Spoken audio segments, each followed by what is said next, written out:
Hi everyone, இன்னைக்கு கார்த்திகை பற்றியில் ஒரு பயங்கரமான ப்ரோமோ வந்திருக்கு. அதை பற்றி தான் பார்க்க போகிறோம். இந்த வீடியோ பிடிச்சிருந்தா லைக் பண்ணுங்கள் அண்ட் சப்ஸ்கிரைபும் பண்ணுங்கள். வாங்க வீடியோக்குள்ளே போகலாம். நேற்றுக்கு நம்ம பார்த்துருந்தோம் கார்த்தி, ரேவதி, அதுக்கப்புறமா அந்த ரெண்டு திவ்யா, அப்புறமா அந்த அவரோட ஹஸ்பண்ட், இவங்க 4 பேருமே வந்து பொட்டானிக்கல் கார்டன் அங்கே இங்கேன்னு சொல்லி நடைப்பயணமாக போயிட்டு சுற்றி பார்த்துட்ருக்காங்க. அப்புறமா வந்து பார்த்திங்கன்னா இப்போ ரேவதியோட ஃப்ரெண்டு கூட வந்து பார்த்திங்கன்னா நைஸாக வந்து ரேவதி எடுத்த ஃபோட்டோ எல்லாமே அவங்க அம்மாவுக்கு அனுப்பிச்சிடுறாங்க. அவங்க பார்த்தாங்க பயங்கரமாக சந்தோஷப்படுறாங்க சாமுண்டேஸ்வரி அம்மா. அதுக்கப்புறம் அங்கே என்ன நடக்குது அப்படின்னு பார்த்தீங்கன்னா, ஒரு கார் வேகமாக வந்துட்டுருக்கு ஹை ஸ்பீடில். அந்த பக்கமாக வந்து ஒரு குழந்தை வந்து அம்மா அப்படின்னு ஓடி வந்துட்டுருக்கு. இந்த குழந்தை ஓடி வந்துட்டுருக்கு, அந்த கார் வந்துகிட்ருக்கு, ரொம்பவே பயங்கரமாக இருந்துகிட்ருக்கு. அதுக்குள்ளே அவங்க அம்மா குழந்தை அப்படின்னு கத்திட்டுருக்காங்க. இதை பார்த்த நம்ம கார்த்தி வந்து ஹீரோ கணக்காக அங்கே போயிட்டு காப்பாற்றலான்னு ஓடுறாரு. அதுக்குள்ளே அந்த காரே நிறுத்திடுறாங்க. நிறுத்தின காரில் பார்த்து அந்த குழந்தை வந்து பயந்து கீழே விழுந்துது, மூச்சு பேச்சு இல்லாமல். அதுக்கப்புறம் என்ன பண்ணுறாருன்னா, நம்ம ஹீரோ வந்து பயங்கரமாக அந்த குழந்தைய தூக்கிட்டு எடுத்துகிட்டு வந்து சிபிஆர் கொடுத்து காப்பாற்றிடுறாரு. அவங்க அம்மாவும் பயங்கர ஹாப்பி, குழந்தையும் பயங்கர ஹாப்பி, அங்கே இருக்கிறவங்க எல்லாருமே பயங்கர ஹாப்பி. ஆனால் அப்போ கூட ரேவதி சொன்னாங்க, இந்த மாதிரி இதெல்லாம் செட்டப் பண்ணது நீ தானே அப்படின்ற மாதிரி அங்கே கூட போய் இந்த மாதிரி டைமில் பேசிகிட்டு இருக்காங்க. அப்போ கார்த்திக் எக்ஸ்பிளைன் பண்ணி ரொம்பவே வந்து சலிச்சு போயிடுச்சு. இதை கூட யாராவது வந்து ஆல் செட் பண்ணி பண்ணுவாங்களா அப்படின்ற மாதிரி ஒரு பெரிய கேள்வி அங்கே வைக்கிறாங்க.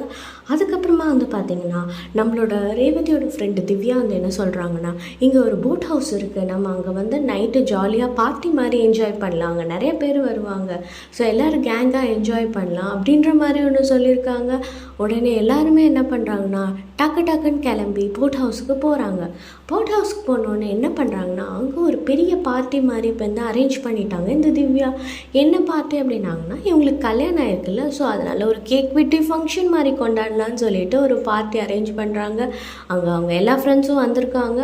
ஸோ வந்து கேக் கட் பண்ண சொல்கிறாங்க. 2 பேருமே தயங்கி யார் நீ கட் பண்ணியா நான் கட் பண்ணியா 2 பேரும் சேர்ந்து அதுக்கப்புறம் கட் பண்ணிடுறாங்க.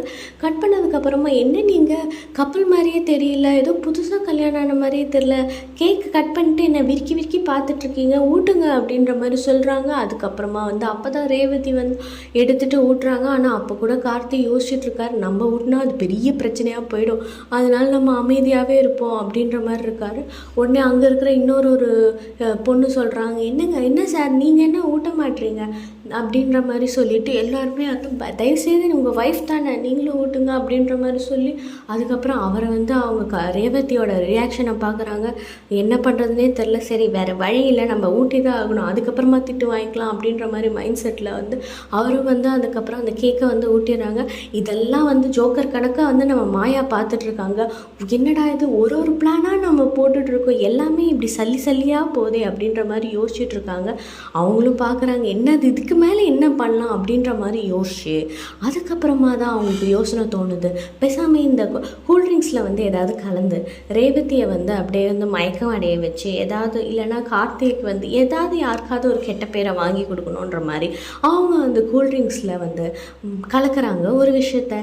அதுக்கப்புறமா பார்த்திங்கன்னா நம்ம ரேவதி அதை குடிச்சிட்டு பயங்கரமாக தள்ளாடிட்டு இருக்காங்க. அதை நம்ம கார்த்திக் பார்த்துட்டு, சரி இதுக்கு மேலே அந்த நிலமை சரியில்லை, நம்ம ரேவதி வேறு ஏதோ நினச்சிட்டு வேறு ஏதோ குடிச்சிட்டாங்கன்னு அவர் ஒரு கற்பனையில் போயிட்டு அவங்கள வந்து அப்படியே அலேக்கா அவங்களோட ரூமுக்கு கூட்டிகிட்டு போயிடுறாங்க. இதுக்கப்புறம் இந்த ப்ரோமோ முடிஞ்சது. இதுக்கப்புறம் என்ன நடக்க போகுது, ஏது நடக்க போகுது எல்லாமே நம்ம பார்க்கலாம். இந்த வீடியோ பிடிச்சிருந்தா லைக் பண்ணுங்கள் அண்ட் மறக்காமல் சப்ஸ்கிரைபும் பண்ணுங்கள். தேங்க்யூ ஃபார் வாட்சிங்.